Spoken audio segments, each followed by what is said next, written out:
para siempre contigo y pondrá fin al martirio de mi dura separación. El pensamiento de la muerte no solo no me da ningún temor, sino que me es de alivio. Me da paz y hago fiesta, dejando a un lado todas las demás consecuencias que lleva consigo la muerte. Fíjense, si analizamos, vemos que Luisa ya había tomado esa visión de la muerte como Jesús quería. Dice, dejo a un lado todas las demás consecuencias que lleva consigo la muerte. Ella ya no ponía su atención si se iba a morir de una enfermedad o de otra, o en cuántos años de su vida, o qué irían a hacer sus familiares, o tantos otros pensamientos humanos que nosotros podemos llegar a tener.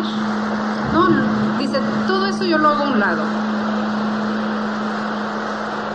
Para mí la muerte es que voy a llegar a unirme inseparablemente contigo y por eso hago fiesta. Bueno, entonces Jesús le contestó,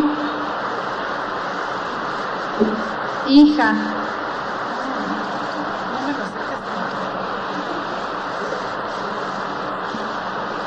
en verdad que ese temor extravagante de morir es tontería. Fíjense el lenguaje de Jesús. Ese temor extravagante de morir es tontería. Desde su punto de vista, por supuesto. ¿Por qué? Pues porque cada quien tiene todos mis méritos, mis virtudes y mis obras como pasaporte para entrar al cielo. Ya lo vimos hace rato, el que une su voluntad a la de Dios y une toda su vida a la de Dios y vive en la divina voluntad, es el pasaporte para entrar directo al cielo si muere en ese estado, porque ya toda su vida pasada ya quedó rehecha por Jesús y se unió a eso y quedó como suya también. Entonces, ¿cuál es el temor de la muerte ya ante este panorama?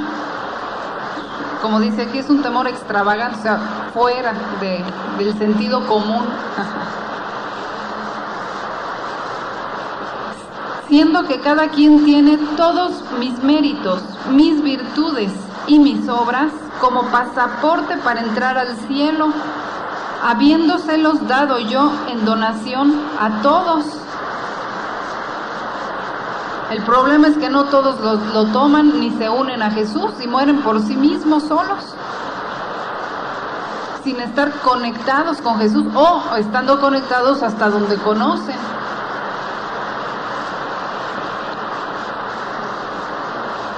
Entonces, habiéndoselos dado yo en donación a todos, y mucho más, si aprovechando esta donación mía ha agregado lo suyo, todos sus actos, o los actos que haya hecho, con todas estas cosas, ¿qué temor se puede tener de la muerte?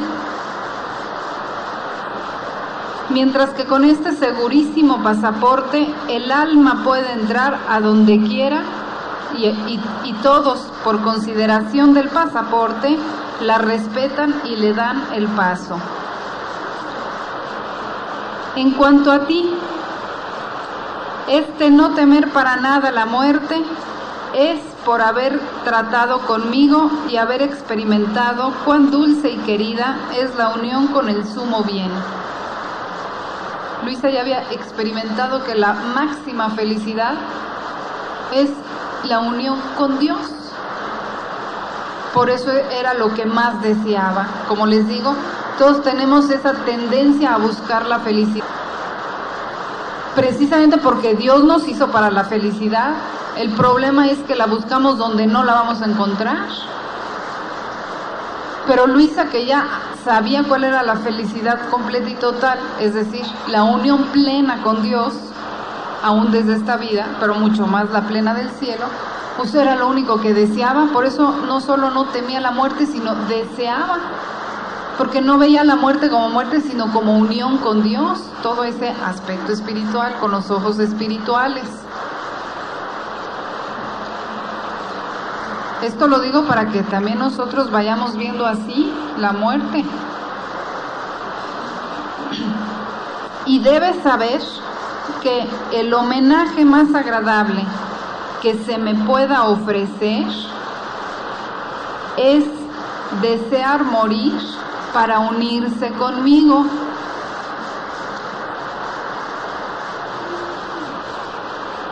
Quiere decir que el amor de esa alma ya está siendo bastante grande, ¿no? Ya, de veras que ya no le importa ya nada de sus cositas temporales, sino toda su mira y su atención y su deseo está puesto en Dios y en unirse más íntimamente con Él. Por eso dice que es el homenaje más agradable a Dios. Si todavía no llegamos a desear la muerte para unirnos con Dios, analicemos por qué. Porque todavía en nuestro corazón hay cosas terrenales, tenemos aquí objetivos humanos. Quisiéramos vivir más para disfrutar más la familia, para ver crecer a los hijos, para estudiar, bueno, los que son más jóvenes, y obtener un título, para disfrutar de esta vida humana y mundana, etcétera, ¿no? Quiere decir que no aman a Dios todavía sobre todas las cosas. Debes saber que el homenaje más agradable que se me pueda ofrecer es desear morir para unirse conmigo. Hay personas que también desean morir, pero por sus problemas y ya no le ven solución a los problemas. Eso no es el mayor homenaje. No es desear la muerte por la muerte, no, es desear la muerte para unirse con Dios. Y esta es la más bella disposición del alma para purificarse. ¿Ya ven? El que desea la muerte realmente para unirse con Dios es porque ya se desapegó de todas las cosas terrenas que nos estorban para ir a Dios. Y si aún estamos en esta vida, o esa alma está en esta vida, es porque es voluntad de Dios, pero su corazón ya no está pegado a este mundo, ya vive en el cielo su corazón. Y si usa de las cosas de este mundo es porque Dios lo quiere, para seguir haciendo actos para unirse cada vez más a Jesús. Ya no ve las cosas fuera de Dios, fuera del plan de Dios, no ve a las personas fuera del plan de Dios, por eso no está pegado a nada. Y por eso dice aquí que es la mejor purificación y sin ningún intervalo pasar directamente por el camino al cielo. Si acaso tememos a la muerte porque no queremos ir al purgatorio, bueno, eso ya está mejor, ¿no? Pero de todas maneras, quiere decir que todavía nos vemos imperfectos, bueno, que nos falta todavía nuestro amor a Dios. Por eso tememos el purgatorio, porque sabemos que hubo vacíos de amor a Dios en nuestra vida pasada. Pero hombre, ante el aspecto, ante el panorama de la divina voluntad, eso se debe de quitar, porque como ya vimos, Jesús nos va a rehacer toda nuestra vida pasada. Y si queremos siempre, y en todos los actos que nos quedan, seguir viviendo en la divina voluntad y crecer en ella, ¿cuál es el temor a la muerte?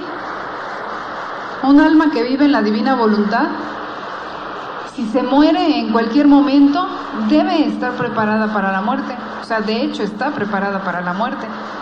Si no lo sentimos así, es que nos falta entonces sumergirnos más en la voluntad del Señor. Dejar más de pensar en nosotros mismos y en nuestras cosas y poner más la atención en el mundo espiritual. Porque hay que tener en cuenta que para eso estamos en esta vida, para ir al cielo, como vimos, esta es nuestra finalidad. ¿Cómo es posible que pongamos nuestra finalidad acá abajo en la tierra? Si la finalidad principal es que en algún momento dado vamos a presentarnos ante Dios para para poder ir a gozar con Él. A esa finalidad debemos de tender continuamente y no olvidarnos de eso. El mundo, ¿qué es lo que hace? Quitar el pensamiento de la muerte y de todo ese plan de Dios y sumergirse en las cosas materiales temporales que se acaban y hasta de pecado. Ahí está el desorden, fuera del plan de Dios. Y luego les llega la muerte y es una verdadera tragedia que les vino a destrozar sus planes humanos. ¿Por qué? Pues por tener toda esta visión equivocada y errónea de la vida y de la muerte. No saben ni de dónde vienen ni a dónde van. Entonces, ordenándonos en ese punto de saber nuestro origen y nuestro destino y nuestra finalidad, pues entonces la muerte no es ninguna tragedia. Es el desarrollo normal hacia donde vamos para poder ser felices, es nuestra finalidad. Precisamente mi papá decía que la muerte es el acto más grande que podemos cumplir. El acto más grande no es ni siquiera, por ejemplo, la comunión. Si fuera el acto más grande, ahí nos moriríamos y nos iríamos al cielo y ya no, Dios no nos daría chance de seguir haciendo otros actos, porque ya fue tan grande que nos llenó. No, ese no es el acto más grande. El acto más grande es el de la muerte, porque ese, bien vivido, ¿se entiende?, desemboca en el cielo. Ya no podemos hacer otro acto más, porque ya ese fue el que nos llenó tanto que nos hizo llegar al cielo. Y para cumplir bien ese último acto más grande, Dios nos regala toda nuestra vida. Toda nuestra vida es preparación para ese acto. Mientras mejor vayamos viviendo toda nuestra vida en unión con Dios y ahora en la divina voluntad, más grandioso va a ser ese último acto, más perfectamente cumplido. Así que, lejos de quitar el pensamiento de la muerte, lo deberíamos de tener a diario.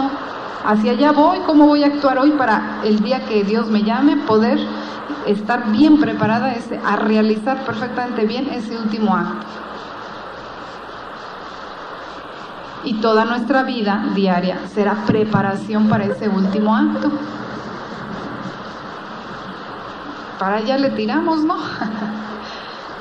También para eso Dios nos da el don de su voluntad como vida, para ir haciendo un acto, otro acto, otro acto, y el día de nuestra muerte ya estar completos y cumplidos. Entonces, ¿cómo es posible que olvidemos ese último acto? No, al contrario, ir realizando nuestros actos en la divina voluntad, pensando en que es un acto de más para bien morir.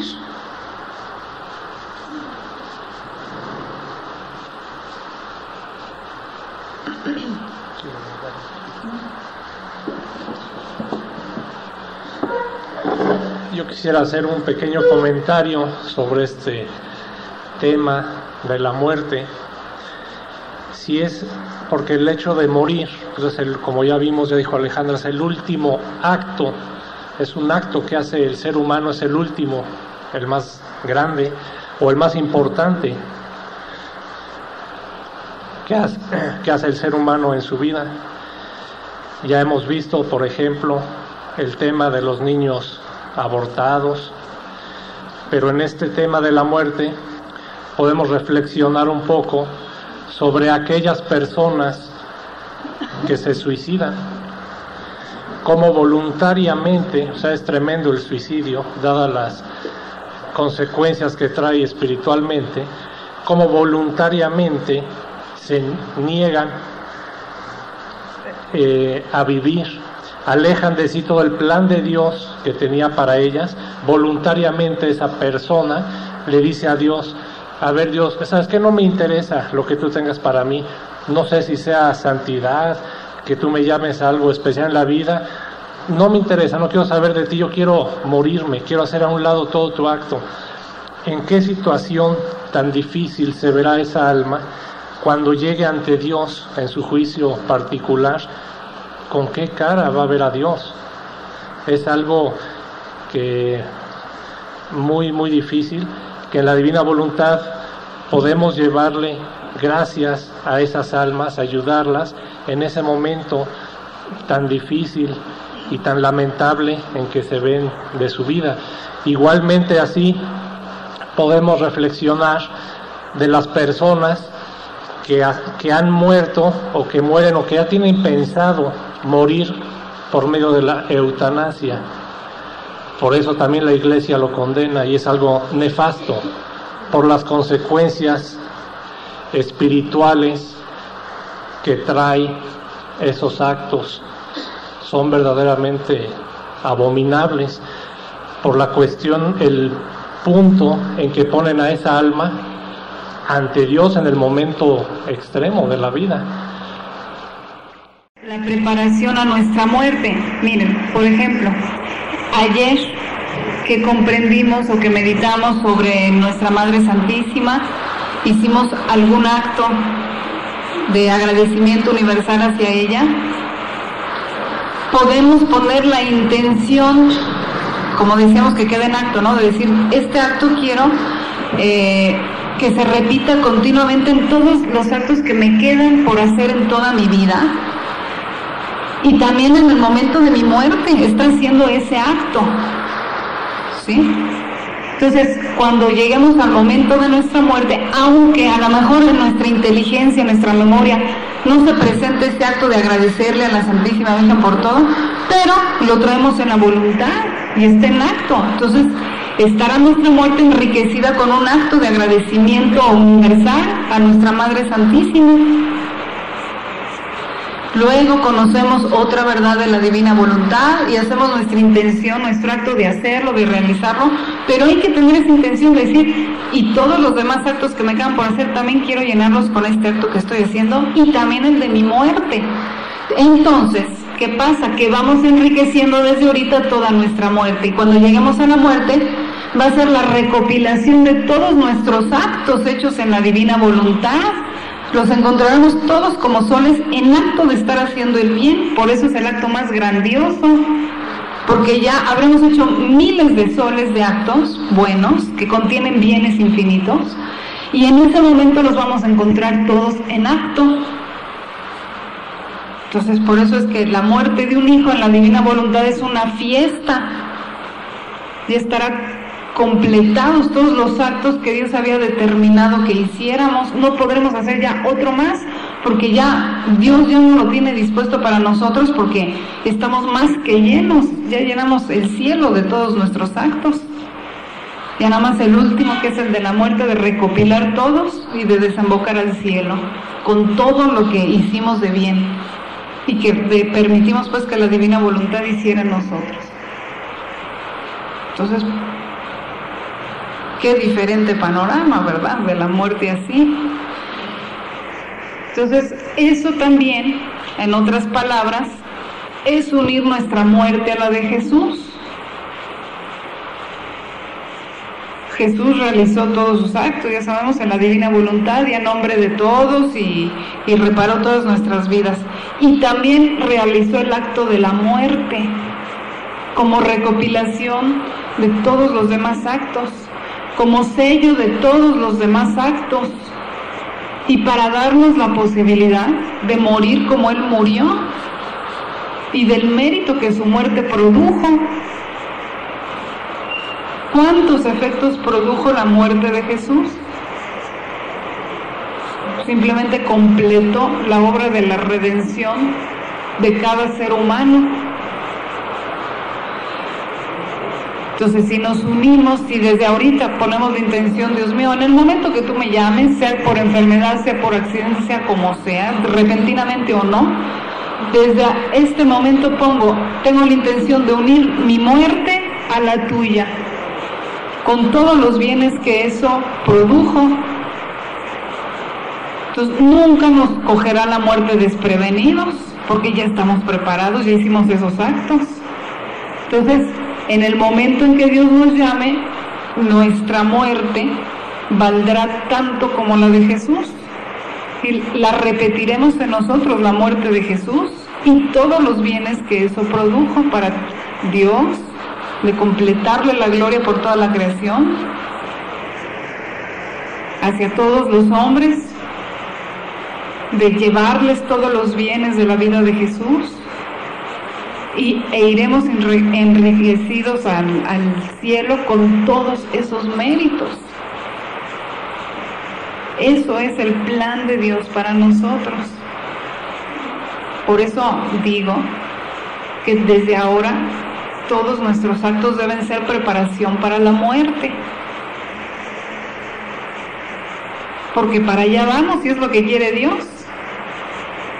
Ahorita ir trabajando un acto, otro acto, un conocimiento, otro conocimiento, porque no somos vaya, tenemos que ir haciendo ahora un conocimiento y hacer el acto, porque somos humanos, Dios nos hizo así, por eso es que nos da el tiempo, tantos años, tantos actos. Entonces, si no los desperdiciamos, vamos a llegar completos al punto de nuestra muerte y va a ser un triunfo. Va a ser una gloria de Dios haber encerrado en nuestra alma todos los bienes que Él quería encerrar y haber hecho en nuestra alma todas las maravillas que Él quería realizar. Porque nosotros no nos opusimos al plan de Dios, sino todo lo contrario, nos unimos voluntariamente y con todo amor a ese plan de Dios para nuestra vida y para nuestra muerte.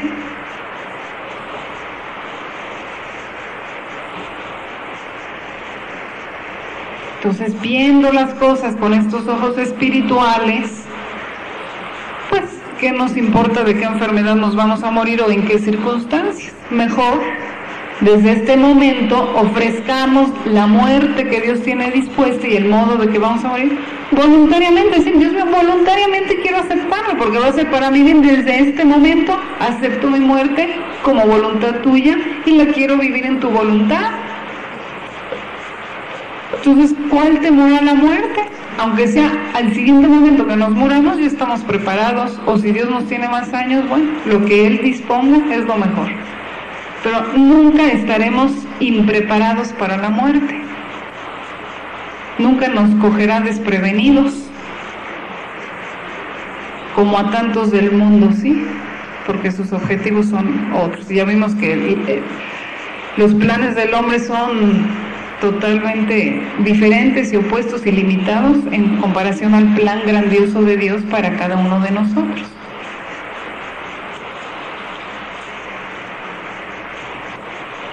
¿Y cómo será la muerte de un hijo de la divina voluntad ante este panorama?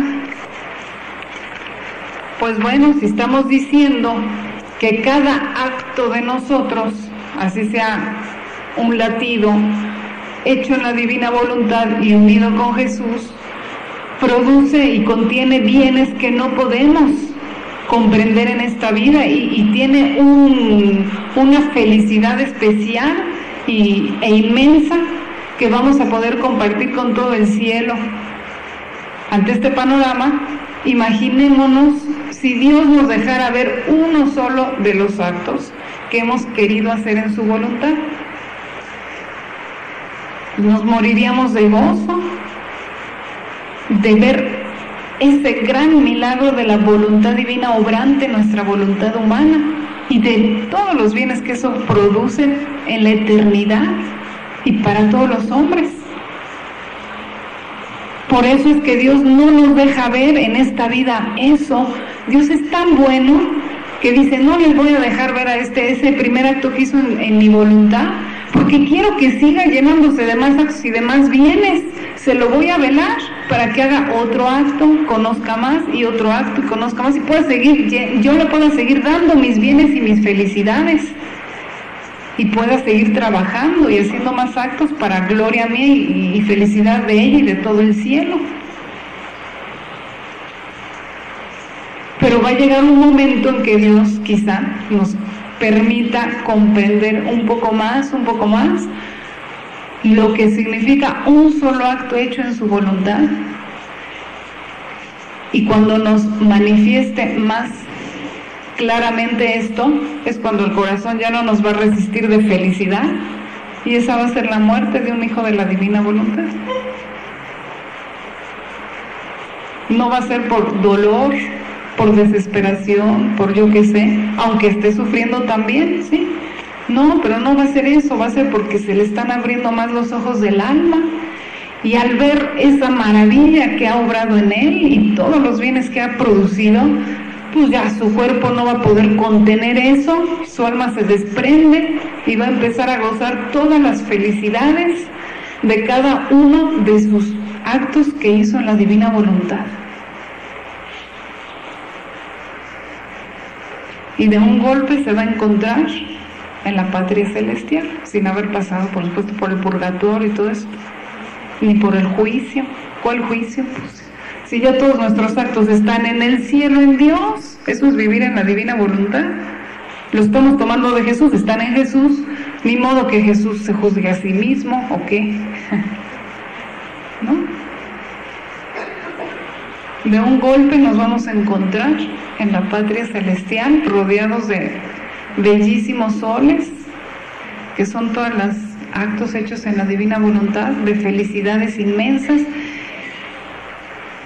y vamos a poder compartir desde ese mismo momento a todos los bienaventurados esas felicidades que Dios nos dio la gracia de encerrar en nuestros actos al darnos a conocer su voluntad.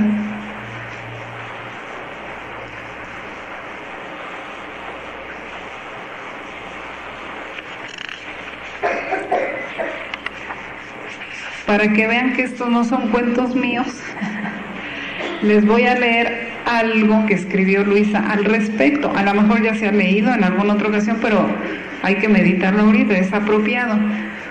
Debido a la muerte del padre Annibale di Francia, que fue un confesor extraordinario de Luisa y que tuvo mucho interés en que Luisa escribiera. Él le dio una obediencia más estricta. Ya le habían dado la obediencia a Luisa de escribir todo lo que Jesús le decía, pero él sentía esas verdades divinas que producían tantos bienes espirituales, y le dijo a Luisa que escribiera todas las palabras y que no omitiera ninguna de las que le decía Jesús. Y era tanto el amor de este padre y tanto el convencimiento, la convicción de que era divino todo esto de Luisa, que él mismo fue el primero que quiso publicar los escritos de Luisa, y empezó publicando las Horas de la Pasión y algunos otros, selección de capítulos tomados de Luisa. Y en realidad él en su voluntad quería hacer la publicación de todos esos escritos para hacer el bien a toda la gente, ¿no? Pero bueno, Dios se lo llevó, si vemos humanamente, pues Dios se lo llevó repentinamente a la mitad, cuando apenas estaba empezando a hacer las publicaciones. Pero claro que no fue repentinamente, ya estaba preparado con esos actos en la divina voluntad. Y un día, el día de su muerte, Luisa también se queda así como diciendo, pues, ¿qué pasó? Pues yo pensé que tenía la misión de publicar todo y no. Y vamos a ver cuál es la respuesta de Jesús. Hija mía, ánimo. Debes saber que todo lo que aquella alma tan querida a mí hizo, bueno, no, antes de continuar, vamos a aplicarlo a cualquier alma en la divina voluntad. Cualquiera de nosotros, de ustedes que se muera, vamos a aplicarlo en nuestra propia muerte, si queremos realmente vivir en la divina voluntad también. No nada más al padre Aníbal. Debes saber que todo lo que aquella alma tan querida a mí hizo, todos los conocimientos que conoció sobre mi voluntad, es decir, los conocimientos y los actos, tanta luz de más encerró en su alma. Así que cada conocimiento de más es una luz mayor que posee esa alma. Y cada conocimiento pone en el alma, además, una luz diferente. No crean que son luces iguales, ¿no? Cada conocimiento tiene su característica especial, igual que los actos. Tiene una luz especial, diferente, que se tiene que ir completando. Por eso es tan importante leer todos los escritos de Luisa. Si no, se va a quedar ahí, faltarán rayos de luz diferentes para poder completar ese sol.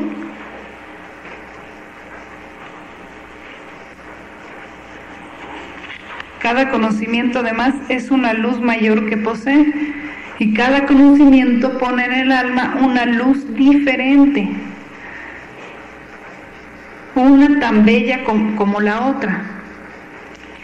Pero no solo luz, sino con el germen de la diferente felicidad que cada luz contiene. Cada verdad sobre Dios, cada luz que comprendemos sobre Dios, contiene una felicidad especial y diferente de las demás también. Porque todo lo que el alma puede conocer de bien, con la voluntad de ponerlo en práctica en sí misma, otra vez, conocimiento y acto, voluntad de conocer con la voluntad de ponerlo en práctica, queda en posesión del bien que conoce, de esa luz, queda en posesión de esa luz, de esa felicidad en su alma.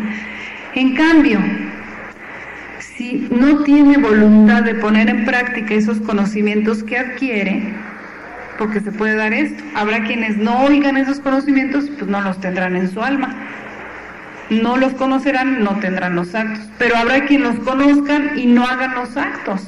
Puede darse el caso, por supuesto, que se nos queden los conocimientos, los oigamos, nos den luz en nuestra inteligencia, qué bonito, ¿no? Ya comprendí muchas cosas, pero no los hagamos vida, no tengamos la voluntad de ponerlos en práctica. Entonces ahí va a decir Jesús, ¿qué pasa? O sea, una cosa es la inteligencia y otra la voluntad. Podemos comprender, pero si no queremos hacerlo, ahí la voluntad no entra. Y uno toma posesión de esas verdades y de esos conocimientos cuando los hace con la voluntad. Primero, así es el camino de los conocimientos de Dios, bueno, y de todos. Una cosa es la inteligencia, primero Dios nos ilumina la inteligencia, mira, esto es así. Pero falta el acto de nuestra voluntad.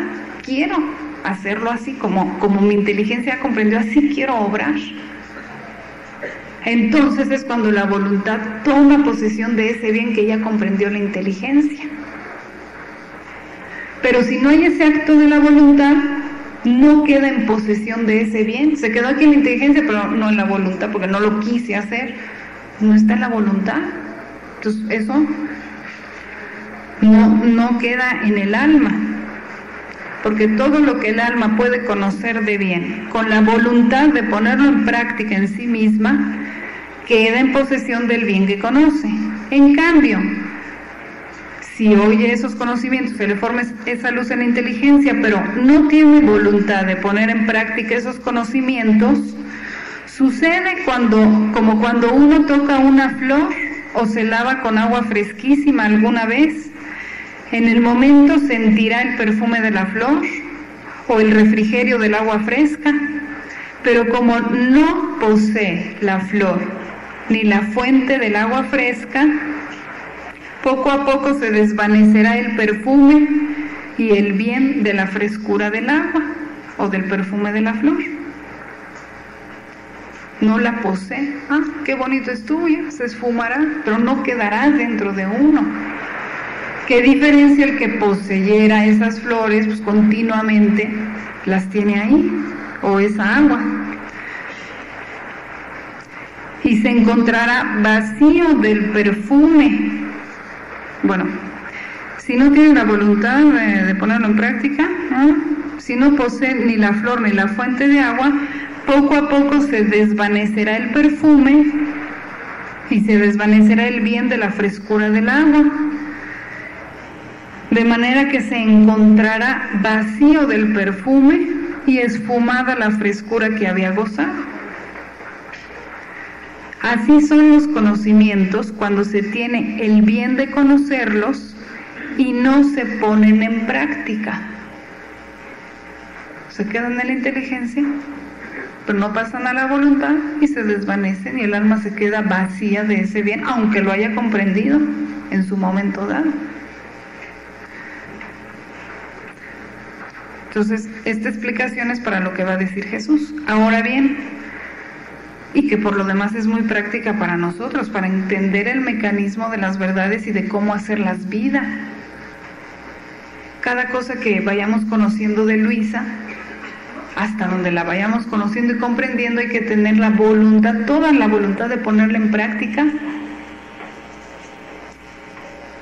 Y entonces es cuando ya queda en la voluntad, y es cuando ya esa verdad hace vida de nosotros. Y si la vamos repitiendo, esa intención una y otra vez, es lo que va formando la vida en la divina voluntad. Entonces, no se trata solo de leer y ya creemos que vivimos en la divina voluntad. No, de leer y hacerlo y tener la voluntad de practicarlo.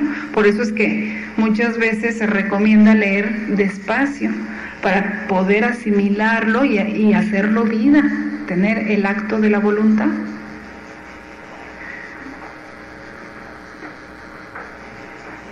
Bueno, pues, ahora bien, aquella alma, la del padre Aníbal en este caso, tenía toda la voluntad de practicar los conocimientos que conoció, tanto que viendo el gran bien que él sentía, quería hacerlos conocer a los demás publicándolos. Así que mientras estuvo en la tierra, el cuerpo, más que muro, tapiaba esa luz de cada conocimiento, de cada acto, o sea, de cada conocimiento y de cada acto que puso en práctica ese conocimiento. Era una luz de más, ya vimos, y entonces iba quedando en él, se iba acumulando, pero el cuerpo era lo que encerraba esa luz. Pero en cuanto su alma salió de la cárcel de su cuerpo, se encontró revestida por la luz que poseía inmediatamente. Eso es la muerte de un alma en la divina voluntad. Y los tantos gérmenes de la felicidad que poseía, de acuerdo a cada conocimiento que conoció y a cada acto que hizo,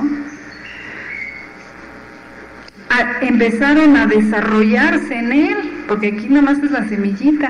Como les digo, aquí no es para sentir la felicidad, por eso nada más Dios pone la semillita. Pero saliendo el alma del cuerpo, se empiezan a desarrollar esos gérmenes y él empezó a sentir el principio de la vida, de las verdaderas bienaventuranzas, y sumergiéndose en la eterna luz de su Creador, se encontró en la patria celestial, gozando desde ese momento de su muerte, en donde continuará su misión sobre su voluntad, sobre mi voluntad, asistiendo él todo desde el cielo.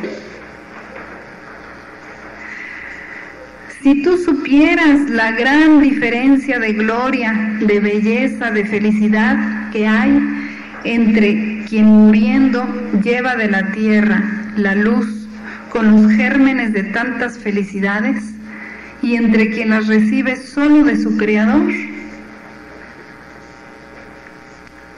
una diferencia grandísima. Hay tal diferencia que pasa en distancia más que la que hay entre el cielo y la tierra. Son conceptos que solo hasta el cielo podremos ver, pero bueno, que por lo menos nos amplían muchísimo y nos hacen poner la atención en lo que va a formar nuestra felicidad eterna, es decir, en conocer más y en vivir más en la divina voluntad. Oh, si los mortales supieran el gran bien que adquieren al conocer un verdadero bien, una verdad, y hacer la sangre propia para absorberla en la propia vida, harían competencia, olvidarían todo con tal de conocer una verdad y darían la vida con tal de ponerla en práctica. Ojalá eso nos pase a nosotros ante estas verdades, ¿no? Dice Luisa, y mientras Jesús decía esto, vi ante mí el alma bendita del padre Aníbal junto a mi cama, revestida de luz, suspendida de la tierra, que me miraba fijamente pero sin decirme ni una palabra. También yo me sentía muda ante él, también Luisa se quedó asombrada, muda, ante la maravilla que era ver ya un alma que había vivido y muerto en la divina voluntad. Y Jesús agregó: míralo cómo está transformado. Mi voluntad es luz y transformó a esa alma en luz. Mi voluntad es bella y le dio todos los tintes de la perfecta belleza.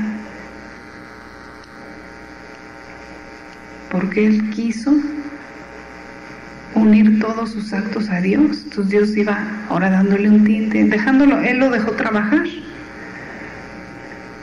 Y le dio todos los tintes de la perfecta belleza. Es santa y quedó santificado. Mi voluntad posee todas las ciencias y el alma quedó investida de la ciencia divina. En fin, no hay cosa que mi voluntad no le haya dado. Oh, si todos comprendieran qué significa voluntad divina, harían todo a un lado, no se ocuparían de hacer más nada y todo su empeño sería solo hacer únicamente mi voluntad.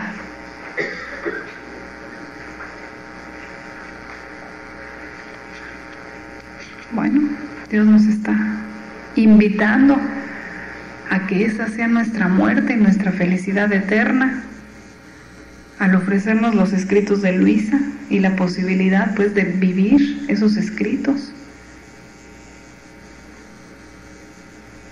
Que esto nos sirva de aliciente para vivir más intensamente en la divina voluntad.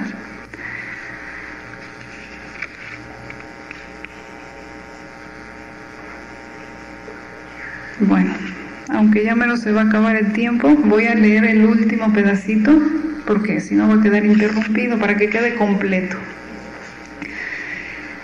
Más de 2 semanas después, Luisa vuelve a ver al padre Di Francia.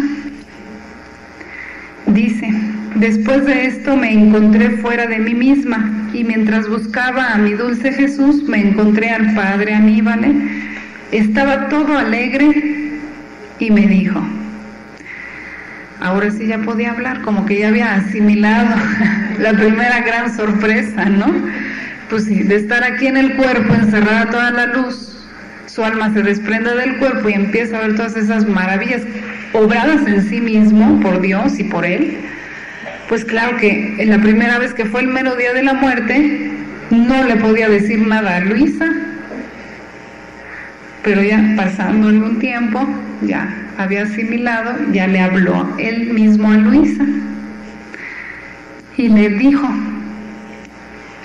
no sabes cuántas bellas sorpresas encontré. Yo no me la creía cuando estaba en la tierra, no me la imaginaba, pues, no tenía ni idea. Pues si bien pensaba que algo de bien habría yo hecho al publicar las horas de la pasión, al hacerlas, al publicarlas, pues sí sabía que era algo bueno, por eso las quería hacer. Sin embargo, las sorpresas que encontré son maravillosas, encantadoras, de una rara belleza nunca antes vista. O sea, sobrepasó sus expectativas. Por mucha imaginación que podamos tener de todo esto, allá va a ser una sorpresa mucho mayor, ver lo que fue haber vivido en la divina voluntad.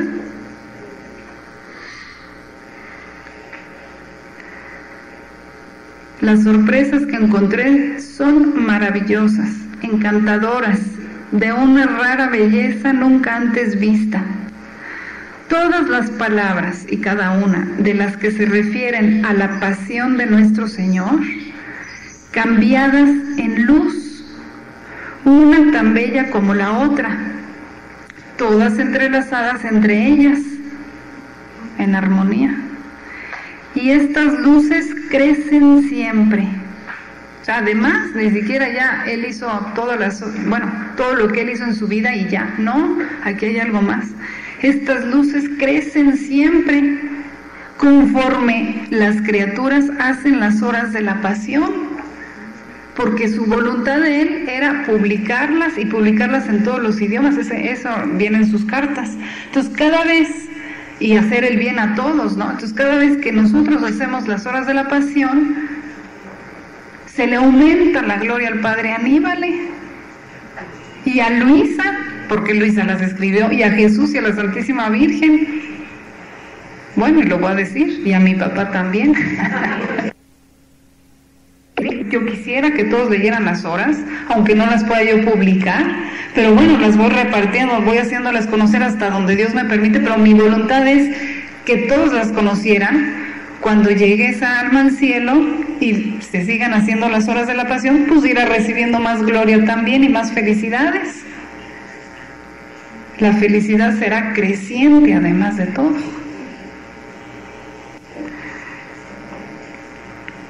Entonces, conforme se hacen por las criaturas las horas de la pasión, otras luces se agregan a las primeras. Entonces, también qué hermoso ambiente de familia, ¿no? Eso es verdaderamente la unión familiar, a lo espiritual, que unos a otros vamos a ir cooperando a nuestra felicidad eterna y compartiendo. Eso es la familia de la divina voluntad, aquí en la tierra y en el cielo. También le va a decir más. Pero lo que más me sorprendió fueron las pocas palabras sobre la divina voluntad publicadas por mí. Hasta que había hablado de las horas de la pasión. Ahora va a hablar de los pocos capítulos que publicó. Cada dicho cambiado en sol, ya no solo en luz, sino en todo un sol, los cuales, invistiendo con sus rayos todas las luces, forman tales sorpresas de belleza que uno se queda arrobado, encantado, extasiado. Tú no puedes imaginar cómo quedé sorprendido al verme en medio de estas luces y de estos soles. Cómo quedé contento y cómo agradecí a nuestro sumo bien Jesús que me había dado la ocasión y la gracia de hacerlo, pues de conocer la divina voluntad, de vivirla, de publicarla. Así que también tú agradécele de parte mía.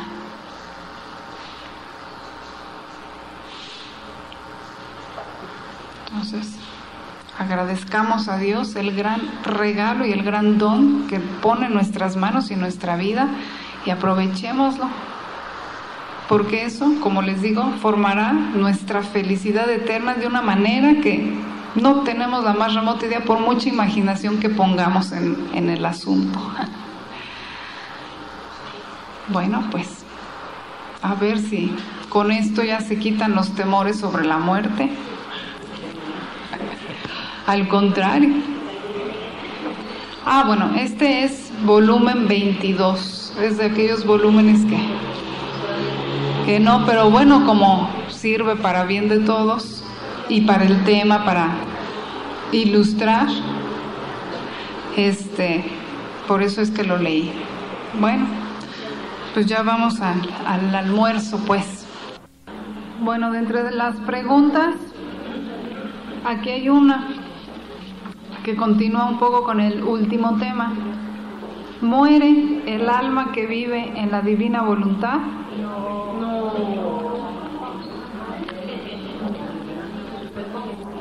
Si estamos viendo este panorama, eso ya no es en realidad lo que entendíamos antes por muerte. Bueno, en vez de contestarles yo, les va a contestar Jesús por medio de este capítulo. Hija mía, para el alma que hace mi voluntad y vive de mi querer, no hay muertes. La muerte está para quien no hace mi voluntad, porque debe morir a muchas cosas. Debe morir a sí misma, a las pasiones, a la tierra. Pero quien hace mi voluntad no tiene ya a qué cosa morir, porque ya murió a todo eso en vida. Al entrar a vivir en la divina voluntad y morir a su propia voluntad, ya murió a todo lo que los demás van a morir en el momento de la muerte. Ya no tiene a qué cosa morir, ya está habituada a vivir de cielo.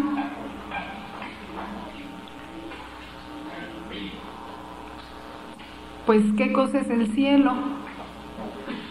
¿Dónde creemos que están los bienaventurados, sumergidos? ¿En un lugar que es lo que llamamos cielo? No, lo que llamamos cielo es Dios mismo. Están sumergidos en Dios, en su voluntad, y eso es lo que forma su felicidad. Entonces, cuando un alma aquí en la tierra decide morir a su propia voluntad y darle vida a la voluntad de Dios, está viviendo vida de cielo, porque eso hacen los bienaventurados, vivir dentro de la voluntad de Dios. Pero con esta diferencia, que los bienaventurados están gozando y viendo todos los efectos que produce un acto de voluntad de Dios, y nosotros no vemos eso, pero a cambio nosotros crecemos y vamos haciendo más actos y vamos adquiriendo nuevas felicidades propias. Entonces, eso es vivir vida. Vivir en la divina voluntad es vivir de cielo aquí en la tierra. Hágase tu voluntad como en el cielo, en la tierra. Ese es el reino de la divina voluntad que Jesús quiere darnos, y por eso nos dejó pidiéndolo. Vivir la vida de los bienaventurados en la tierra. Como les digo, como ya explicamos, el alma que ya vive en la divina voluntad, ¿a qué hora siente temor de la muerte? ¿A qué hora siente que va a dejar algo? ¿A qué hora siente que va a sufrir un desprendimiento de aquí? Si ya puso su atención y su vida allá en la divina voluntad, ya no hay esa muerte, lo que normalmente se entiende por muerte, porque voluntariamente la quiso vivir antes, y eso tiene mucho más mérito, porque los del punto de la muerte lo van a tener que dejar, pero a fuerzas, porque ya no les queda de otra.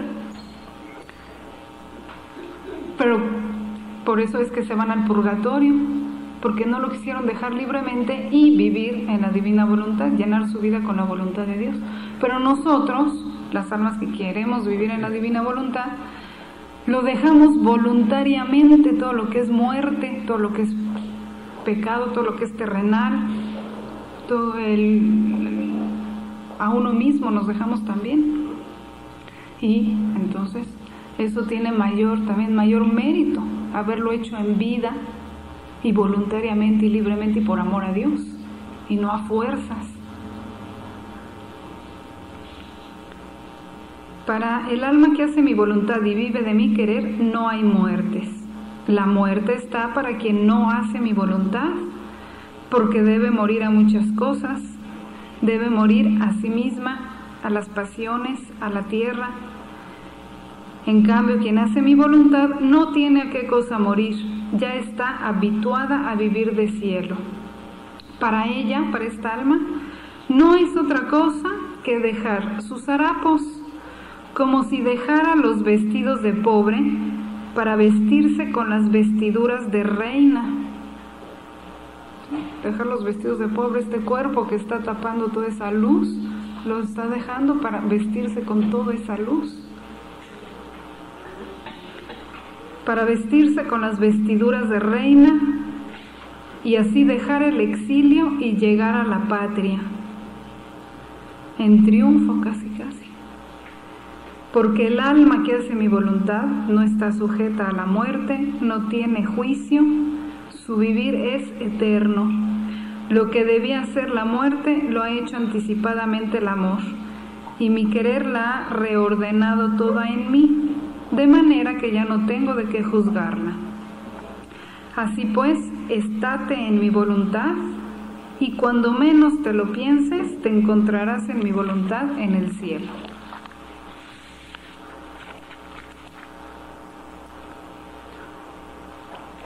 Por eso el alma que muere en mi voluntad, al ingresar en la patria celestial, no solo se abrirán las puertas del cielo, sino que todo el cielo se abajará para hacer entrar en la celestial morada y hacer honor al obrar para hacerla entrar en la celestial morada y hacer honor al obrar de mi voluntad en ella.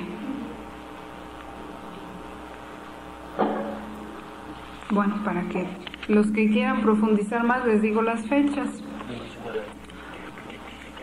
Volumen 11, 9 de junio de 1912 y 8 de marzo de 1914.